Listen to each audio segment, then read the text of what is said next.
Hello guys, this is SHISHRAM and you are watching my YouTube channel SR Education for Everyone। दोस्तों, जैसा कि exam आ चुके हैं तो मैं इस चैनल में आपके लिए लेकर आया हूँ कुछ इनकम टैक्स की वीडियो, ताकि हम अपने एग्जाम की अच्छे से प्रिपरेशन कर सकें। तो देखते रहिए मेरी वीडियो और इसे लाइक करें, सब्सक्राइब करें और हाँ, सब्सक्राइब करके बेल आइकन को जरूर प्रेस करें ताकि आपको मेरी अगली वीडियो की नोटिफिकेशन मिल सके। तो देखते रहिए मेरी वीडियो को और साथ ही करें इसे शेयर, क्योंकि शेयर करने से ज्ञान बढ़ता है। तो इसे जरूर शेयर करें और अपने एग्जाम की प्रिपरेशन करते रहें। All the best, thank you. Lecture 4 part 2 of the chapter assessment procedure. आइए देखते हैं अपने नेक्स्ट पॉइंट को, जो कि है सेकंड पॉइंट, रिलेट करता है computation of tax and interest if any. जी हाँ, कहा गया है कि on the basis of first point, अगर कोई अमाउंट बनती है टोटल इनकम की और टोटल लॉस की, तो उसके बेस पर टैक्स और इंटरेस्ट की अमाउंट को भी कैलकुलेट किया जाएगा। अगर पहले पॉइंट में ना तो कोई टोटल इनकम इंक्रीज होती है, ना डिक्रीज होती है और ना लॉस पे कोई फ़र्क पड़ता है, तो सेम रहेगा। लेकिन अगर कोई फ़र्क पड़ता है, टोटल इनकम घटती है बढ़ती है, तो उसके अकॉर्डिंग टैक्स और इंटरेस्ट के अमाउंट को भी कैलकुलेट किया जाता है। तो आइए देखते हैं अपने तीसरे पॉइंट को, जिसमें कहा गया है determination of sum payable by और सम रिफंडेबल टू। जी हाँ, कहा गया है कि हो सकता है जो रिटर्न एसएससी ने फाइल की है उसको चेक करते वक्त जो टोटल इनकम की अमाउंट है वो हो सकता है ज़्यादा भी बन जाए या कम भी बन जाए, या हो सकता है लॉस जो है, जो उसकी इंफॉर्मेशन दी गई है, वो भी कम या ज़्यादा हो सकता है। तो इन दिस केस हो सकता है कि एसएससी से कुछ अमाउंट मंगवानी पड़े या कुछ अमाउंट उसे लौटानी पड़े। तो हम अपने तीसरे पॉइंट में यही डिटरमाइन करते हैं कि how much amount payable by the SSC और how much amount refundable to the SSC. इस बात को डिटरमाइन करने के लिए हम फॉलोइंग एडजस्टमेंट को करते हैं। जी हाँ, जो हमने टैक्स और इंटरेस्ट कैलकुलेट किया अपने सेकंड पॉइंट में, उसमें से पहले डिवाइड करते हैं टीडीएस, फिर टीसीएस, फिर एडवांस पेमेंट ऑफ टैक्स, और कोई रिबेट है तो उसको भी, tax on the basis of self assessment, और any amount paid as a tax और इंटरेस्ट बिफोर। जी हाँ, अगर कोई टैक्स और इंटरेस्ट की अमाउंट पहले पे की गई है किसी भी तरीके से, तो उसको भी हम डिडक्ट करते हैं। तो दोस्तों, सेकंड पॉइंट में जो हमने टैक्स और इंटरेस्ट की अमाउंट कैलकुलेट की है, उसमें से हम ये फॉलोइंग एडजस्टमेंट करते हैं, यानी कि इनको डिडक्ट करते हैं। और जो अमाउंट बचती है, या तो वो सम पेएबल होगी या सम रिफंडेबल होगी, यानी कि या तो वो एसएससी को पे करनी पड़ सकती है या एसएससी को भेजनी पड़ सकती है।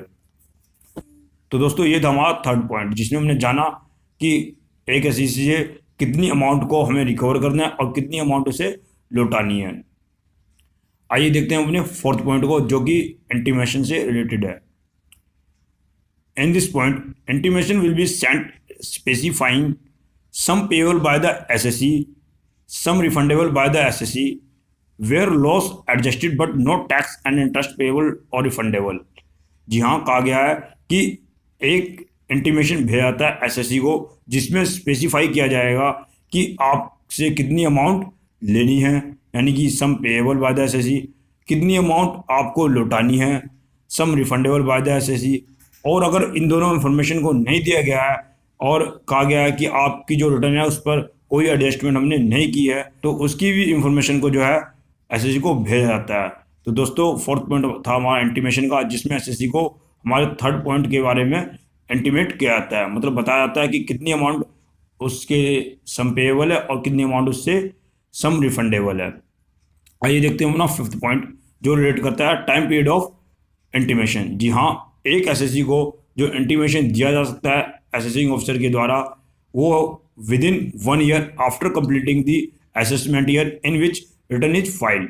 जी हाँ, जिस ईयर में रिटर्न फाइल की गई है और जिस ईयर में उस पर समरी असेसमेंट हुई है, हम कह सकते हैं या तो फाइल की गई हो या जिसमें समरी असेसमेंट स्टार्ट हुई है, उस असेसमेंट ईयर के कंप्लीट होने के 1 वर्ष के बाद तक इंटीमेशन जो है एसएससी को भेजा जा सकता है।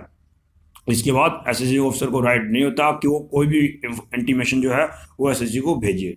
आइए देखते हैं अपने लास्ट पॉइंट को, यानी कि सिक्स्थ पॉइंट को, where no sum payable by or no sum refundable to and intimation is not sent to the SSC, the acknowledgement of the return shall be deemed to be an intimation. जी हाँ, 6 point जो था हमारा acknowledgement से related था। जी हाँ, इसमें कहा गया है कि ना तो कोई एसएससी की सम पेएबल की अमाउंट बनती है और ना ही अगर कोई रिफंडेबल की अमाउंट बनती है, और साथ ही कहा गया है कि ना ही कोई एडजस्टमेंट की गई है। जो हमने पहले पॉइंट्स में देखी थी वो एडजस्टमेंट भी नहीं की गई हैं। तो इन दिस केस अगर कोई इंटीमेशन एसएससी के पास आता है असेसिंग ऑफिसर से तो ठीक है, वरना अगर इंटीमेशन नहीं आता है तो जो एक्नॉलेजमेंट का जो पेज होता है, जो रिटर्न फाइल करते वक्त इनकम टैक्स डिपार्टमेंट रिटर्न करता है एसएससी को, उस पेज को यानी कि उस एक्नॉलेजमेंट के पेज को ही इंटीमेशन मान लिया जाता है। एसएससी को कोई ज़रूरत नहीं है कि वो वेट करे कि उसके पास कोई इंटीमेशन आएगा। जो एक्नॉलेजमेंट का पेज है उसी को ही इंटीमेशन वो मान लेता है। अगर इनकम टैक्स डिपार्टमेंट ने उस पर कोई भी कार्रवाई नहीं की है, मतलब जो रिटर्न उसने फाइल की है उस रिटर्न में कोई एडजस्टमेंट नहीं की है और ना ही कोई अमाउंट रिफंडेबल की है और ना ही कोई अमाउंट रीपेबल की है, तो इन दिस केस जो है एक्नॉलेजमेंट के पेज को ही इंटीमेशन मान लिया जाता है, इंटीमेशन की कोई ज़रूरत नहीं होती है। तो दोस्तों इसी के साथ हमारा 6 पॉइंट भी कंप्लीट होता है और कंप्लीट होती है हमारी समरी असेसमेंट, जिसमें हमने जाना कि एक एसएससी जब अपने रिटर्न को फाइल करता है तो उसके रिटर्न पर किस प्रकार से असेसमेंट की जाती है। और साथ ही हमने देखा कि इस तरह की कोई भी कार्रवाई करने से पहले एसएससी को एक इंटीमेशन भेजा जाता है और उसकी हाँ या ना मिलने के बाद ही इस कार्रवाई को शुरू किया जाता है। और अगर वो हाँ या ना कुछ भी ना करे तो इनकम टैक्स डिपार्टमेंट को राइट होता है कि वो आफ्टर कंप्लीटिंग 30 डेज वो अपनी कार्रवाई को शुरू कर सकता है। तो दोस्तों इसी के साथ हमारा सेक्शन 143 सबसेक्शन 1 कंप्लीट हुआ, जो कि एक केस है समरी असेसमेंट का। आने वाले लेक्चर्स में हम देखेंगे कुछ और इम्पोर्टेंट सेक्शन को, जैसे कि सेक्शन 143 सबसेक्शन 2, सेक्शन 143 सबसेक्शन 3, और जानेंगे कुछ और नोटिस और कुछ और असेसमेंट के बारे में। तो तब तक के लिए थैंक यू। जय हिंद, जय Bharat, have a nice day.